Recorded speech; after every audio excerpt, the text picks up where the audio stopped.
तो आज हम chapter 5 environmental chemistry 1 the atmosphere class 10 के जो न्यू बुक है उसमें चैप्टर 5 का सेकंड लेक्चर डिस्कस कर रहे हैं। This will be the final lecture of this chapter. तो जो आज लेक्चर हमारे स्टार्ट हो रहा है, it is starting from explain source of air pollutants and it's effects. कि हमने पढ़ा था कि पॉल्यूशन डिफरेंट टाइप्स की होती हैं, जैसे एयर पॉल्यूशन, हवा की आलूदगी, फ़िज़ाई आलूदगी। एयर को पॉल्यूट करने के लिए जो भी केमिकल्स होते हैं उनको कहा जाता है एयर पॉल्यूटेंट। फिर वो मैंने बताया था प्राइमरी एयर पॉल्यूटेंट भी होते हैं और सेकेंडरी एयर पॉल्यूटेंट होते हैं, वो पिछले क्लास में बात हो गई है। अब सोर्स क्या होता है, एयर पॉल्यूटेंट्स कौन कौन सी गैसेस होती हैं और उनका हमारी बॉडी पर, हमारे इन्वायरमेंट पर क्या असर होता है।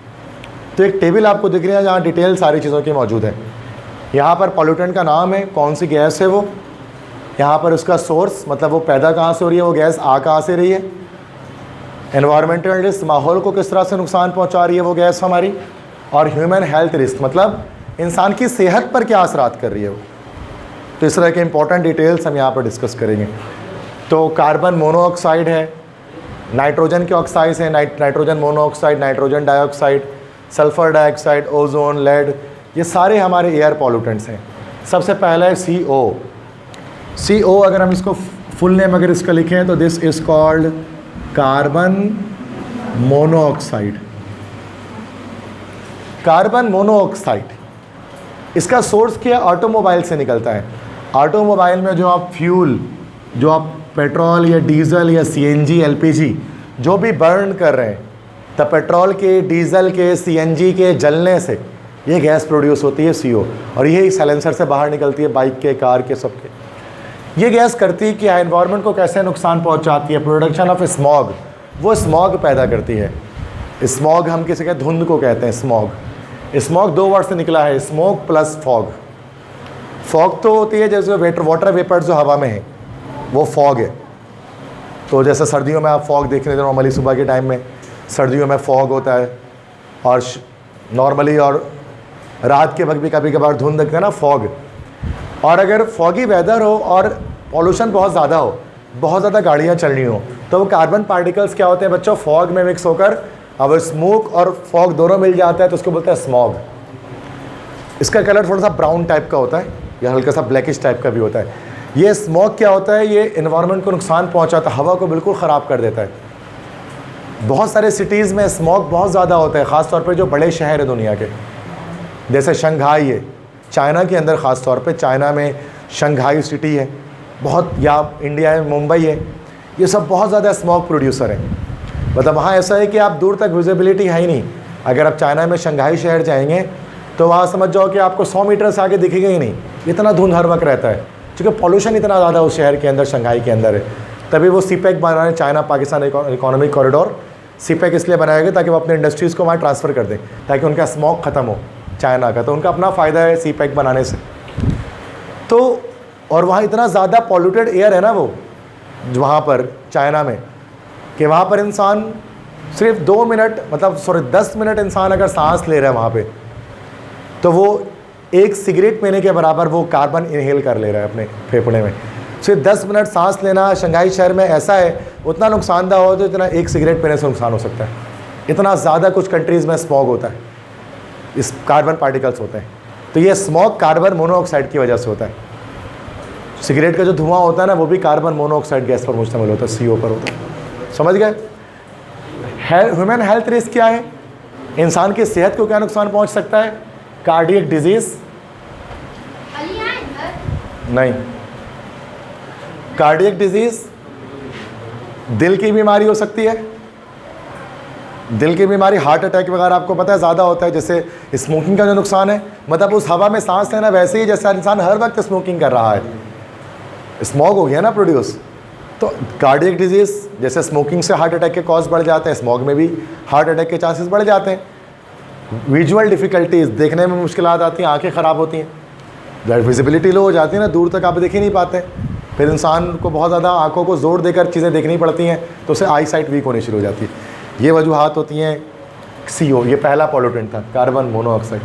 ये सब बहुत डेंजरस है, तभी कहा जाता है कि एनवायरनमेंट को क्लीन रखना चाहिए। दूसरा है NO और NO2। NO तो नाइट्रोजन मोनोऑक्साइड हो गया हमारे पास, NO N तो नाइट्रोजन हो गया, और O है तो नाइट्रोजन मोनोऑक्साइड, और NO2 क्या हो गया, तो पहला तो नाइट्रोजन मोनोऑक्साइड और दूसरा क्या हो गया, NO2 है तो नाइट्रोजन डाइऑक्साइड हो गया, चूँकि 2 ऑक्सीजन है दोनों तो ये दोनों गैसेस भी ऑटोमोबाइल से निकलती हैं, गाड़ियों से निकलती हैं, गाड़ियों को धुएं से प्रोड्यूस होती हैं। It causes harm to plants, ये पौधों के लिए बहुत नुकसानदा होती हैं, दरख्तों के लिए बहुत नुकसानदा होती हैं, ठीक है, तो दरख्तों के लिए डेंजरस है।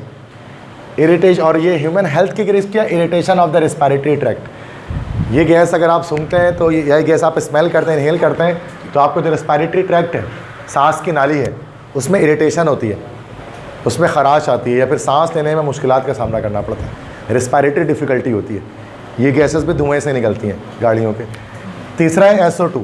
SO2 गैस कौन सी हो गई भाई, सल्फ़र डाइऑक्साइड गैस, ये भी गैस है सल्फ़र डाइऑक्साइड गैस, ये भी ऑटोमोबाइल से निकलती है, गाड़ियों से निकलती है। और इसके एनवायरमेंटल रिस्क क्या है, माहौल किस तरह ख़राब करती है, एसिड रेन। एसिड रेन क्या चीज़ है बेटा, ये तो मैं अभी आपको नेक्स्ट क्वेश्चन में बताऊंगा डिटेल में, तो अभी नहीं बता रहा एसिड रेन क्या है, क्योंकि अगला पूरा आपको पता है शॉर्ट नोट है पूरा एसिड रेन पर, अगला सवाल। और ह्यूमन हेल्थ रिस्क क्या है, रेस्पिरेटरी डिफिकल्टी, सांस लेने में ये भी परेशान करती है, सल्फर डाइऑक्साइड, दम घुटता है इससे, इस गैस से सांस नहीं लिया जाता है अगर ज़्यादा तादाद में इसको सूंघ लिया जाए। नेक्स्ट है O3 ओजोन। अच्छा, ओजोन के बारे में याद रखें कि ये ओजोन तो आपके लिए फ़ायदेमंद है, ये हम पॉल्यूटेंट में क्यों लिख रहे हैं इसको, बच्चे बड़े परेशान हो जाते हैं इसको देख कर, सर ओजोन को आपने यहाँ क्यों लिख दिया पॉल्यूटेंट में। देखो ओजोन स्ट्रेटोस्फीयर में जब है ना, तो वो आपके लिए फ्रूटफुल है, आपके लिए बेनिफिशेंट है। स्ट्रेटोस्फीयर में मतलब बताया था ना सेकंड जो लेयर है, वहाँ पर तो ओजोन आपके लिए फ़ायदेमंद क्यों है, चूँकि वो अल्ट्रावायलेट रेस को रोक रही है। लेकिन यही ओजोन अगर ट्रोपोस्फीयर में आ जाए हमारी इस हवा में, तो ये हमारे लिए पॉइजनस है, टॉक्सिक है, जहरीली है। तो ओजोन ट्रोपोस्फीयर में तो नुकसानदायक है, लेकिन स्ट्रेटोस्फीयर में भी फ़ायदेमंद है। इसलिए ट्रोपोस्फीयर में ये ओजोन पॉल्यूटेंट है, एयर पॉल्यूटेंट है। पैदा का अवसर है VOC लिखा हुआ बुक में। VOC मतलब क्या होता है, वोलेटाइल ऑर्गेनिक कंपाउंड्स, ऐसे ऑर्गेनिक कंपाउंड जो वोलेटाइल हैं, जैसे गैस, जैसे पेट्रोल हो गया ना, वोलेटाइल मतलब जो तेज़ी से एवोपरेट हो रहा है, जो तेज़ी से एवोपरेट हो जाए, जैसे कि पेट्रोल हो गया, कैरोसिन ऑयल हो गया, ईथर्स हो गए, ये तेज़ी से एवोपरेट होते हैं, इनके अंदर से ओजोन फॉर्म होता है। और ये ओजोन करता क्या है, it causes harm to plants, ये भी पौधों के लिए नुकसानदायक, और हार्म्स लंग्स फंक्शन, फेफड़े की जो फंक्शनैलिटी होती है उसको ये नुकसान पहुंचाती है, हार्ट फेलियर का बाइस बनती है ये ओजोन, लंग्स फेलियर का बाइस बनती है ना, लंग्स है उसकी फंक्शनैलिटी को नुकसान पहुंचाती है। रिस्पायरेशन में एक तरह से मसला करी है गैस भी। आखिरी है PB सिंबल किसका है भाई, PB is a symbol of lead. Lead पढ़ते हैं, लीड लिखते हैं, पढ़ते हैं लेड है। ये भी ऑटोमोबाइल से निकला, मतलब ज़्यादातर तो ऑटोमोबाइल से निकल रहे हैं, क्योंकि ऑटोमोबाइल में ना गैसोलीन जो होता है ना, उसमें ये लेड ऐड किया जाता है। टेट्रा इथाइल लेड एक कंपाउंड होता है, टेट्रा इथाइल लेड, ये हम पेट्रोल में ऐड करते हैं, गैसोलीन में ऐड करते हैं, गैसोलीन की एफिशिएंसी को, परफॉर्मेंस को बढ़ाने के लिए, टेट्रा इथाइल लेड। अब नॉर्मल जो बड़ी गाड़ियाँ वगैरह होती हैं, कार्स वगैरह जो जदीद आती हैं, जिनमें तो एब्जॉर्बर लगे होते हैं जो लेड को एब्जॉर्ब कर लेते हैं, लेकिन जो नॉर्मल बाइक वगैरह हम चलाते हैं, कार्स वगैरह, उनमें ये लेड एब्जॉर्ब नहीं होती है, लेड साइलेंसर से बाहर निकल जाता है, ये सॉलिड होता है लेड। ये भी एयर पॉल्यूटेंट है।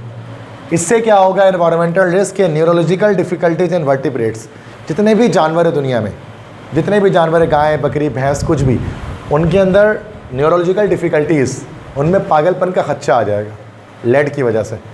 लेड इंसान के नर्वस सिस्टम को अटैक करता है, मतलब इंसान पागल हो सकता है, उससे नफ्सियाती अमराज का शिकार हो सकता है लेड की वजह से। And learning problem in children, और बच्चों, छोटे बच्चे जो हैं, अगर उनके बॉडी में ये दाखिल हो जाए सांस के ज़रिए, तो फिर क्या होगा, लर्निंग प्रॉब्लम्स, सीखने में उन्हें मसला आएगा, वो सीख नहीं सकेंगे चीज़ों को, जल्दी सीख नहीं पाएंगे, जल्दी लर्न नहीं कर पाएंगे। इसलिए ऐसा होता था कि जो पुराने ज़माने में लोग जल्दी सीख लेते थे चीज़ों को, चीज़ें जल्दी याद हो जाती थी पुराने ज़माने में, है ना, जल्दी ईज़िली पिकअप कर लेते थे। लेकिन आज का स्टूडेंट जो है वो जल्दी पिकअप नहीं करता चीज़ों को, वो जल्दी नहीं समझ पाता, वो भूल जाता है, भूलने की सलाहियत होती है, सुबह पढ़ते हैं शाम में भूल जाते हैं। इसके पीछे रीज़न क्या है, वजह क्या है, लेड, जो गाड़ियों से लेड निकल रहा है ना, तो वो क्या करते हैं, आपकी लर्निंग कैपेबिलिटीज़ पर इफेक्ट डालता है। तो ये कितना डेंजरस है, मतलब ये सब आपकी पढ़ाई को भी नुकसान कर रहा है, और ब्रेथिंग को, और हार्ट फेलियर, ये सारे एयर पॉल्यूटेंट्स हैं जो मैंने बताए। समझ में आ गई बात। Carbon monoxide, nitrogen monoxide, nitrogen dioxide, sulphur dioxide, ozone और लेड। कोई मसला? क्लियर है सारी चीज़ें? ठीक है, तो ये तो मैंने डिटेल बता दी। एमसीक्यूज़ में भी पूछा जा सकता है आपसे ये पेपर में, उसको याद रखना है। बुक में तो और ज़्यादा डिटेल में मैंने शॉर्ट कर दिया इसको, बहुत ज़्यादा शॉर्ट कर दिया ताकि बस आपको बेसिक चीज़ें पता हो, वरना वो बहुत ज़्यादा हो जाएगा ना तो याद नहीं रहेगा फिर वो। नेक्स्ट जैसे मैं बता रहा था कि sulphur dioxide gas acid rain produce करती है। अब ये एसिड रेन क्या होते हैं? तेज़ाबी बारिश, तेज़ाब की बारिश। देख, तो एसिड रेन का मतलब ये नहीं होता कि एसिड ही गिर रही हो, ऐसा नहीं कि सल्फ्यूरिक एसिड की बारिश हो जाए, नाइट्रिक एसिड की बारिश हो तो दुनिया में सब मर ही जाएंगे। एसिड रेन का मतलब एसिड की बारिश नहीं है, दुनिया में एसिड की बारिश कहीं पे भी नहीं होती है, दुनिया से बाहर होती है वीनस में। वीनस आपको पता है एक प्लैनेट है, जबकि second planet of solar system ना मरकरी के बाद आता है वीनस। तो वीनस में सल्फ्यूरिक एसिड की पूरी बारिश होती है, पूरी एसिड की ही बारिश हो रही होती है, तो वो एक अलग चीज़ है। यहाँ पर एसिड रेन कुछ और होता है। तो जैसे कि पहली बारिश होती है ना, फर्स्ट बारिश जो होती है किसी मौसम की, उसको एसिड रेन कहा जाता है। पहली बारिश जो होती है ना किसी मौसम में, उसमें नॉर्मली घर वाले उसमें नहाने नहीं देते, they don't allow you to go out. कहा जाता है पहली बारिश में नहाना नहीं चाहिए, स्किन ख़राब होती है, कुछ भी इस तरह के मसाइल कहते हैं। वो क्यों होती है? बिकॉज पहली बारिश एसिड रेन होती है। क्यों एसिड रेन होती है इसको पढ़ेंगे तो समझ में आएगा। Burning fossil fuel releases sulphur dioxide and NOx into atmosphere. जब आप गाड़ी चलाते हैं तो जो फ्यूल होता है, जो पेट्रोल होता है, जब वो जलता है तो सल्फर डाइऑक्साइड गैस और NOx से मुराद NO या फिर NO2, एक्स से मुराद 1 2 कुछ भी आ सकता है उसके अंदर। NOx का मतलब ये है, मतलब नाइट्रोजन के ऑक्साइड्स हैं। जब आप फॉसिल फ्यूल को, फॉसिल फ्यूल मतलब पेट्रोल हो गया, तो वो बताया था आपको ऑर्गेनिक केमिस्ट्री में फॉसिल फ्यूल के बारे में। जब आप इसको जलाते हैं तो इससे सल्फर डाइऑक्साइड गैस और नाइट्रोजन मोनोऑक्साइड, नाइट्रोजन डाइऑक्साइड, ये गैसेस निकलती हैं और एटमॉस्फेयर में जाती हैं। Sulphur dioxide gas is converted into H2SO4 by rain water, while NOx is converted into HNO2 and HNO3 by rain water.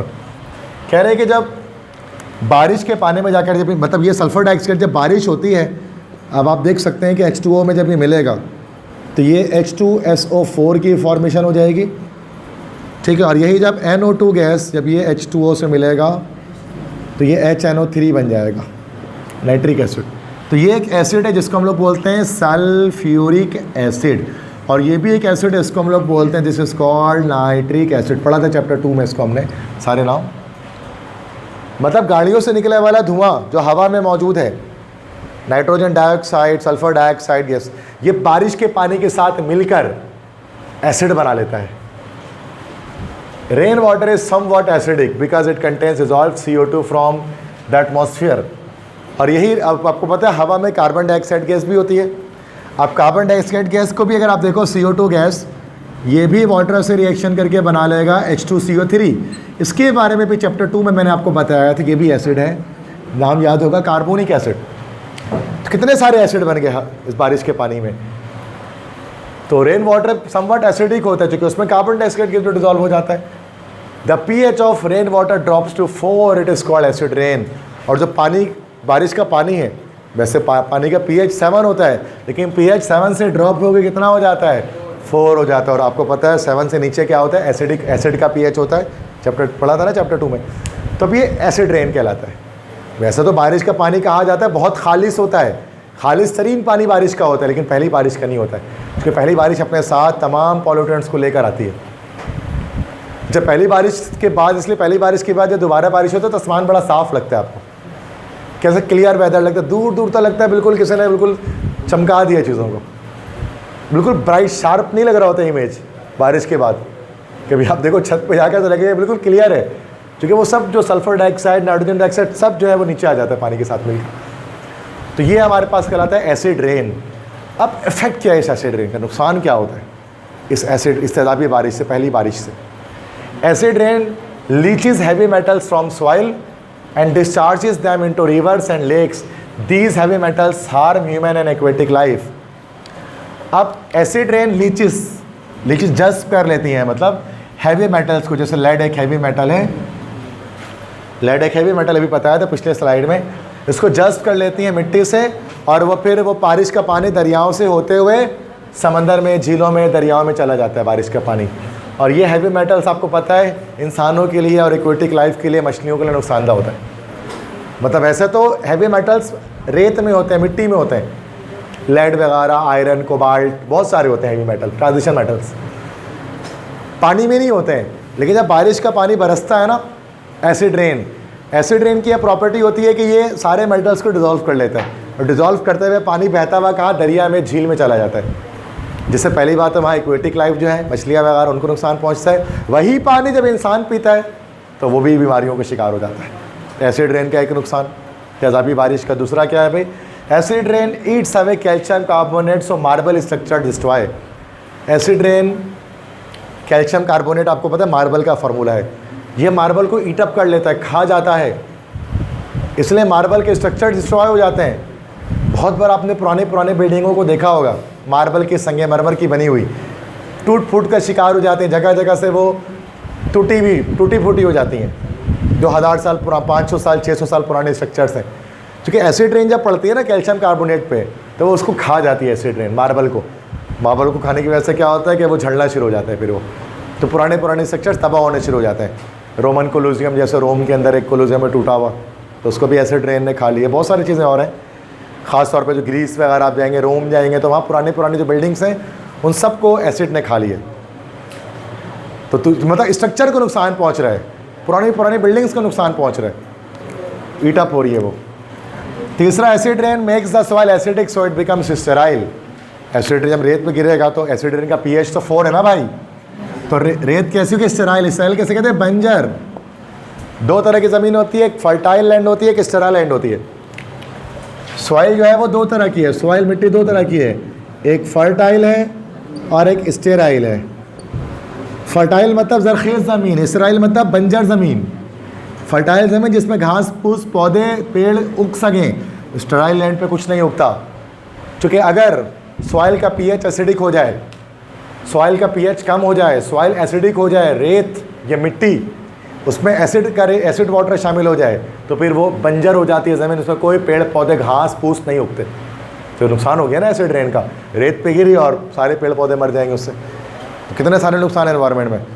और क्या, acid rain harms plants and trees एल्वेयर, तो दरख्तों को भी नुकसान पहुँचाते हैं, पौधों को नुकसान पहुँचाते हैं, एग्रीकल्चर को तबाह करते हैं।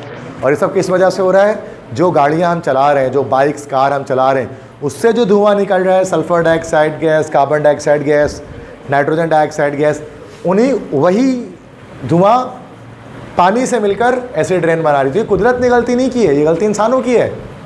कुदरत तो बारिश बरसाएगी, बारिश तो अल्लाह की रहमत है, जहमत तो हम इंसान इसको बना रहे हैं पॉल्यूशन क्रिएट करके, तब एसिड रेन जनरेट हो रहा है इसकी वजह से, जिसकी वजह से कितने सारे नुकसान। समझ में आ गई बात। एसिड रेन पर शॉर्ट नोट आए तो ये सब बता देंगे, क्लियर है। तेज़ाबी बारिश किसे कहते हैं, और पहली बारिश में अम्मी क्यों मना करती हैं नहाने से, समझ में आ गया। तो वो कितने सारे डिजीज़ कॉज करती है, क्योंकि वो तेज़ाबी पानी होता है, हल्के से एसिडिक होता है वो, तो जल्द को, स्किन को नुकसान पहुंचाता है। तो मसला नेक्स्ट है, how ozone is formed and depleted, what are the effects of ozone depletion. ये भी एक शॉर्ट नोट है कि ओजोन कैसे बनता है, कैसे ख़त्म होता है, और ओजोन के ख़त्म होने से, ओजोन लेयर के पतला होने से क्या नुकसान हो सकता है। ओजोन लेयर के बारे में मैंने पिछली क्लास में बताया था, स्ट्रेटोस्फीयर में एक ओजोन लेयर है जो अल्ट्रावायलेट शुआओं को रोकती है, ज़मीन में आने से। डिटेल पढ़ते हैं उसकी पूरी detail.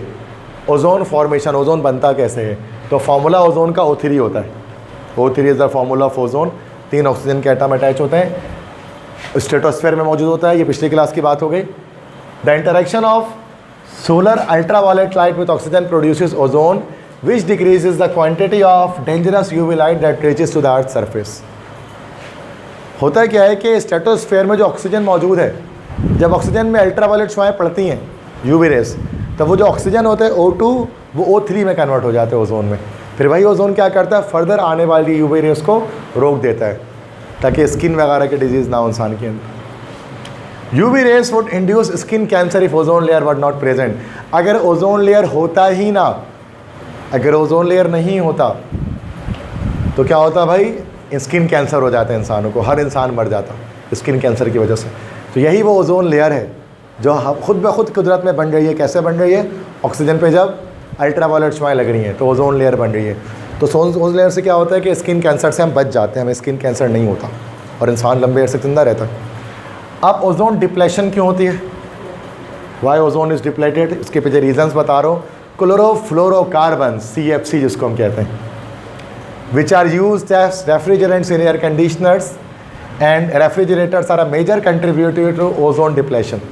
CFC gases, chlorofluorocarbon, CFC gases, chlorine fluorine होता है इसके अंदर, तो इसलिए क्लोरोफ्लोरोकार्बन कहते हैं। ऑर्गेनिक कंपाउंड्स हैं ये, रेफ्रिजरेटर्स के अंदर होता है। रेफ्रिजरेटर होता है ना फ्रिज, फ्रिज का जो कंप्रेसर होता है देखा होगा पीछे आपने रखा होता है ब्लैक कलर का, उसके अंदर जो गैस भरी जाती है उसको रेफ्रिजरेंट कहते हैं, उसमें CFC होती है, क्लोरोफ्लोरोकार्बन। इस तरह से जो एयर कंडीशनर AC होता है ना, AC का जो आउटर होता है उसमें भी गैस भरी जाती है, वो गैस कभी कभार लीकेज भी हो जाती है तो गैस फिलअप करते हैं, उसमें भी होता है क्लोरोफ्लोरोकार्बन। यही क्लोरोफ्लोरोकार्बन बड़ी वजह है ओजोन लेयर के डिप्लेशन की। जो हम AC इस्तेमाल करते हैं, जो फ्रिज इस्तेमाल करते हैं ना घर पे, उसकी जो गैस लीकेज होती है वो ओजोन लेयर को डिप्लेट करती है। कैसे करती है? The CCl bond in CFCl3 is broken down by UV light resulting in chlorine free radicals. अब देखो CFCl3 दिस इज क्लोरोफ्लोरोकार्बन का ये फार्मूला है, CFCl3 क्लोरोफ्लोरोकार्बन। देखो क्लोरीन है, फ्लोरीन है और कार्बन है, तो ये होगा क्लोरोफ्लोरोकार्बन CFCl3। अब इसके जो कार्बन और क्लोरीन का मतलब इस तरह से होता है, कार्बन Cl Cl Cl और F, पूरा स्ट्रक्चर ऐसा है, वही बात हो गया CFCl3। अब कार्बन और क्लोरीन के ये बॉन्ड ना टूट जाते हैं अल्ट्रावायलेट शुआओं से, जो सूरज का अल्ट्रावायलेट शुआएं जब इसमें लगती हैं तो ये टूट जाते हैं, resulting in chlorine free radicals. तो आपको क्या होता है, अलग अलग क्लोरीन आपके जनरेट हो जाते हैं, क्लोरीन फ्री रेडिकल जनरेट हो जाते हैं। These free radicals have a high reactivity, ये बहुत हाईली रिएक्टिव होते हैं chlorine. They react with ozone to produce oxygen gas। ये ओजोन से रिएक्शन करके O3 पता है Cl से रिएक्शन कर लेता है और O2 और OCl बन जाता है, मतलब ओजोन को दोबारा ये ऑक्सीजन में कन्वर्ट कर देते हैं क्लोरीन। इससे क्या होती है, ओजोन लेयर के डिप्लेशन हो जाती है। मतलब फ्रिज से जो गैस निकल रही है या AC से जो गैस निकल रही है उसके आउटर से, वो गैस ऊपर जाती है CFC gas.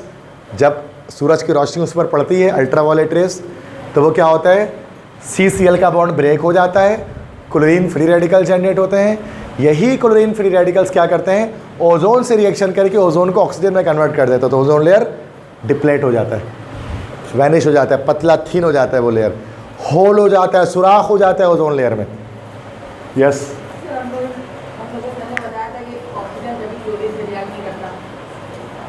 Yes, ozone never directly react with chlorine, बता देता हूँ उसको, ठीक है।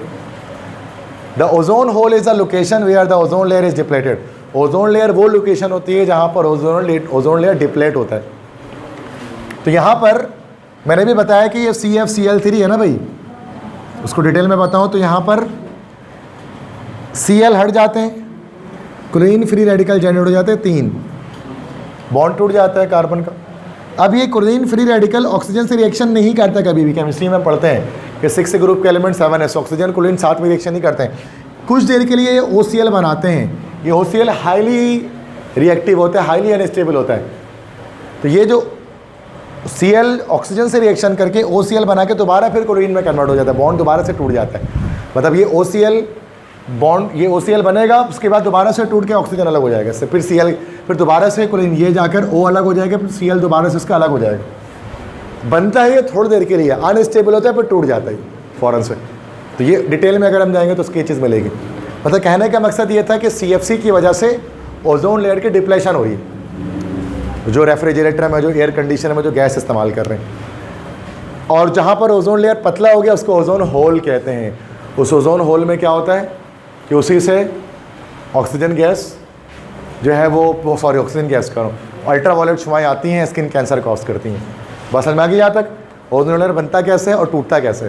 तो बना तो अल्लाह ताला रहे हैं ना, उसको कुदरत बना रही है कि वो हवा ऑक्सीजन पे जाकर O3 UV लाइट अलग रही है और ओजोन बन जा रही है, तोड़ इंसान ने है उसको CFC गैस उसको प्रोड्यूस करके। तो इंसान ही इसके ज़िम्मेदार हैं, इसको एनवायरनमेंट को ख़राब करने में देखा जाए तो।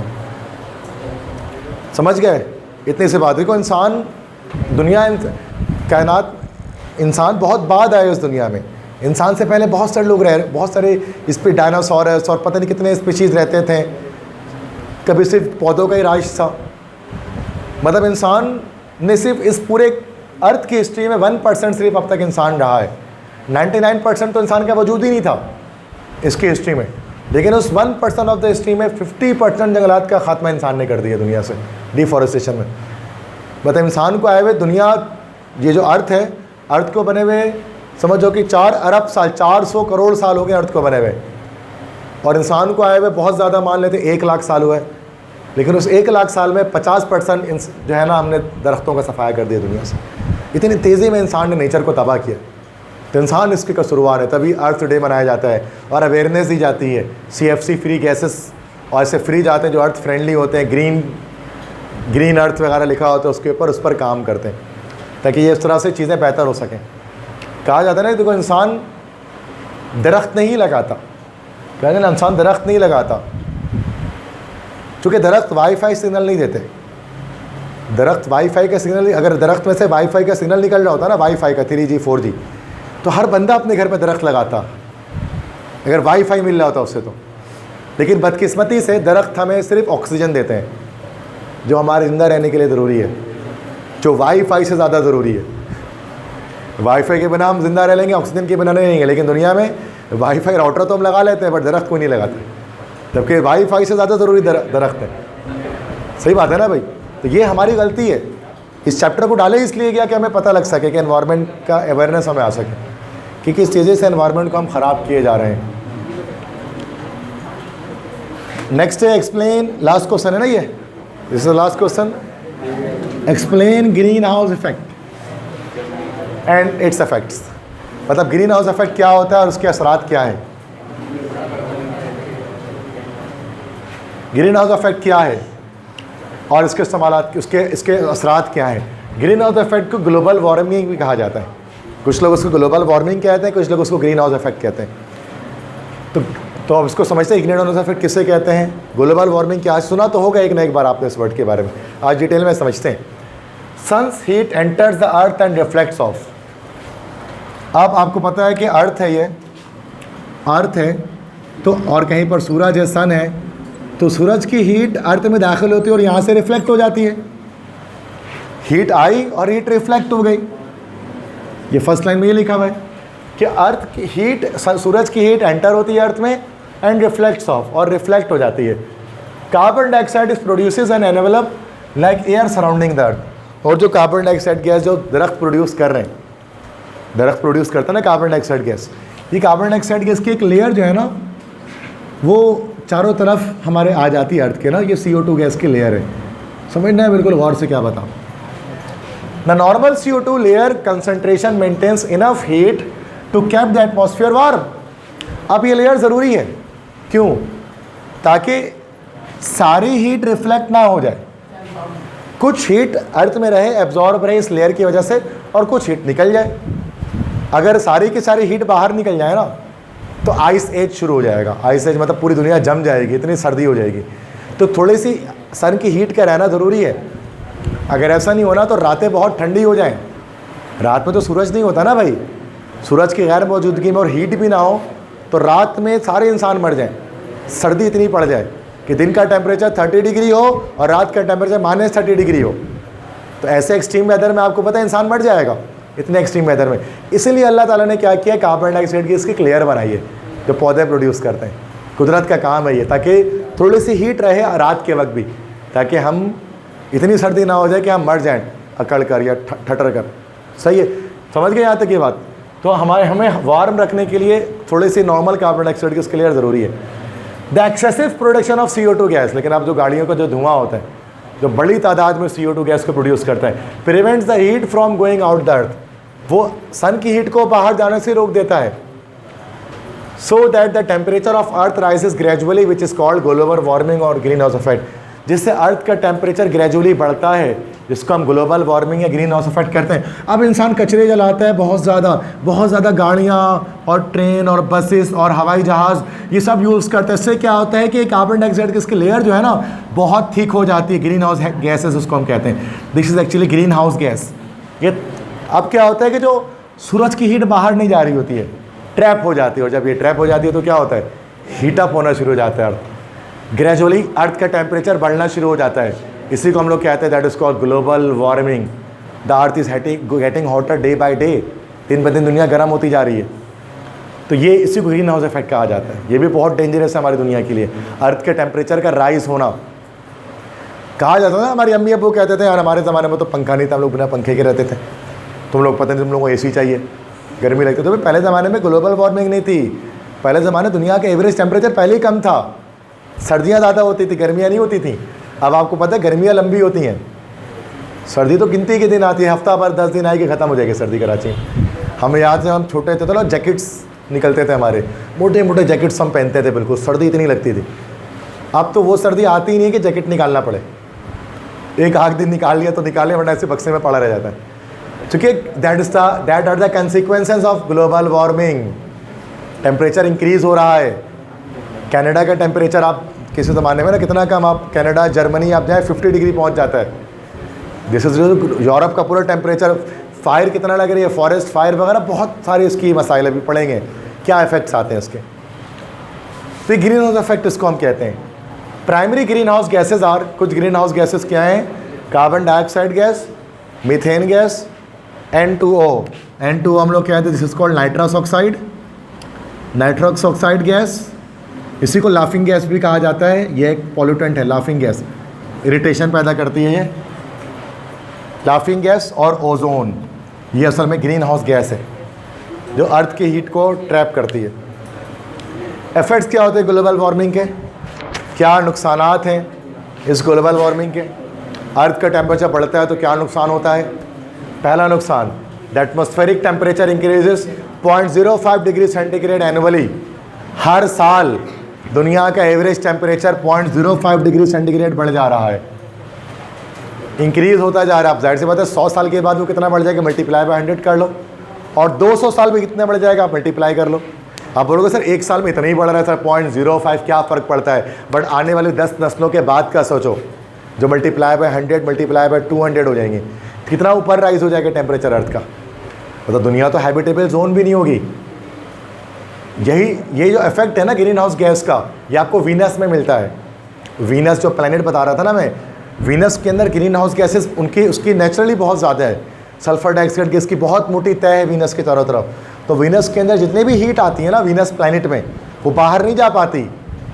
और वीनस के अंदर टेम्परेचर जहन्नम की तरह, दोज़ख की तरह गर्म होता है। 750 डिग्री सेंटीग्रेड उसका एवरेज टेम्परेचर है, 750 डिग्री। क्या आप उसके सरफेस पर अगर इंसान जाए ना तो 1 सेकंड में पिघल जाए, पूरा एवोपरेट हो जाए। वीनस प्लैनेट सेकंड प्लैनेट है, शाम के वक्त वेस्ट की तरफ दिखता भी है, बस मॉर्निंग स्टार इवनिंग स्टार उसको हम कहते हैं। वरना आपने सुना होगा वीनस SST वगैरह में उसके बारे में, वीनस प्लैनेट होता है। तो दूर से दिखने में बड़ा खूबसूरत दिखता है, चमकदार से दिखता है, मगरिब के वक्त में दिखता है, इस साइड पे मगरिब की तरफ दिखता है, ठीक है, शाम के टाइम में या थोड़ा। तो उसके बाद तो वो दिखने में बड़ा खूबसूरत है, लेकिन जब आप उसको करीब से देखेंगे ना यूट्यूब वगैरह में, डॉक्यूमेंट्रीज़ में, तो बताएंगे कि वो एक हेल है, वो एक दोज़ख है, जहन्नम में। 750 डिग्री सेंटीग्रेड टेम्परेचर है। क्यों? ग्रीन हाउस इफेक्ट की वजह से।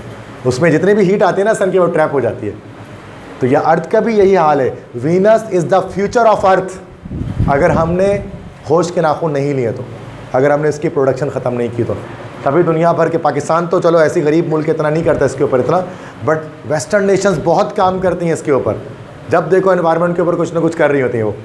सुना होगा आपने, वेस्टर्न नेशंस जितनी भी होती हैं, क्योंकि उन्होंने बहुत हद तक कंट्रोल भी किया इन चीज़ों को, लेकिन हम नहीं कर पा रहे इतना कंट्रोल। दूसरा क्या है, इट चेंजेस वेदर पैटर्न। मौसम का पैटर्न तब्दील होता है, वेदर पैटर्न को चेंज कर रही होती हैं, फिक्स पैटर्न नहीं होता। हम बचपन में थे तो हमने देखा कि बचपन में बारिशें बहुत होती थी, बहुत बारिशें होती थी कराची में। एक वक्त आया कि बारिशें रुक गई, पूरे साल में एक दिन बारिश हो रही है, एक दिन भी नहीं हो रही है, 2-2, 3-3 साल बिना बारिश के चले जा रहे हैं। और अब दोबारा से बहुत ज़्यादा बारिश हो रही है, पूरा महीना जुलाई का बारिशों में चला जा रहा है। This is the changing weather pattern. हो रहा है ना वेदर पैटर्न चेंज। आप भी देखो अपने बचपन में बारिशें नहीं होती थी, अब बहुत हो रही हैं। ये ग्लोबल वार्मिंग की वजह से वेदर पैटर्न चेंज हो जाता है पूरी दुनिया का। It melts glacier and snow caps. अब हीटअप बढ़ गया, हीटअप होने से ग्लेशियर्स जो बड़े बड़े बर्फ़ के तोदे होते हैं वो, और स्नो कैप्स जो पोश पहाड़ के ऊपर बर्फ़ होती है, वो पिघलता है, increasing the danger of floods and cyclones. जिससे क्या होता है कि वो ग्लेशियर पिघलने के बाद समंदर का लेवल अप करता है, वाटर लेवल राइज होता है ओशियंस में, समंदर में, जिससे फ्लड मतलब सैलाब का ख़तरा बढ़ जाता है, साइक्लोन तूफ़ान का ख़तरा बढ़ जाता है। तो आप देखते हो दुनिया में आप सैलाब तूफ़ान बहुत आते हैं, ख़ासतौर पर अमेरिका वगैरह में आए दिन कोई तूफ़ान और सैलाब आ रहा होता है, फ्लडिंग हो रही होती है सिचुएशन। तो ये किस वजह से? ये भी ग्लोबल वार्मिंग की वजह से, जो ग्लेशियर्स पिघल के वाटर लेवल राइज कर रहे हैं ओशियन का। लास्ट क्या है, लास्ट पॉइंट कि as the sea level rise, जब समंदर का लेवल बढ़ता है, low lying regions are submerged. तो जो लो लाइंग रीजन्स है ना वो सबमर्ज हो जाती हैं, लो लाइंग रीजन्स वो सबमर्ज हो जाती हैं, वो डूब जाती हैं, रेंडरिंग प्रीवियसली पॉपुलर प्लेसेस अनइनहेबिटेबल। जिससे क्या होता है, वो इलाके जो कभी हैबिटेबल थे, जिसमें लोग रहते थे, वो इलाके ख़त्म हो जाते हैं। बहुत सारे इलाके हैं, जैसे कि एक के बारे में मैं पढ़ रहा था, that is Tuvalu. Tuvalu is actually an island. Tuvalu के नाम से पैसिफिक में एक आइलैंड है, टुवालो के नाम से एक पूरा कंट्री है ये जजीरा है, आइलैंड है बहुत बड़ा, इसके अंदर हज़ारों की तादाद में लोग रहते हैं टुवालो में। लेकिन ये बहुत तेज़ी में ये ज़ेर आब आ रहा है, इसके बारे में डॉक्यूमेंट्री मैंने देखी थी, बहुत तेज़ी में ज़ेर आब आ रहा है, आहिस्ता आहिस्ता करके पानी इसके ऊपर राइज़ कर रहा है। कहा जाता है कि 10 साल के अंदर अंदर टुवालो पूरा सबमर्ज हो जाएगा और पूरी आबादी जो हज़ारों साल जो लोग रहते थे उनको नकल मकानी करके कहीं और जाना पड़ेगा। न्यूजीलैंड के बारे में कहा जाता है, न्यूजीलैंड जो है ना वैसे छोटा सा दिखता है, लेकिन न्यूजीलैंड बहुत ज़्यादा समंदर के नीचे वो दबा हुआ है, जीलैंडिया उसको कहते हैं, वो पूरा एक अलग 8 कॉन्टिनेंट कहा जाता है कभी कभार उसको, जीलैंडिया। तो ऐसे बहुत सारे इलाके हैं जो समंदर के नीचे दब गए हैं, क्यों? चूँकि वाटर लेवल राइज हो रहा है ना, पानी का लेवल बढ़ेगा तो दैट से मतलब पानी तो आएगा ना ऊपर, तमाम जजीरों को वो डुबा देगा। तो ये बहुत सारे नुकसान हैं ग्लोबल वार्मिंग के, ग्रीन हाउस इफेक्ट के। बात समझ में आ गई? ठीक है।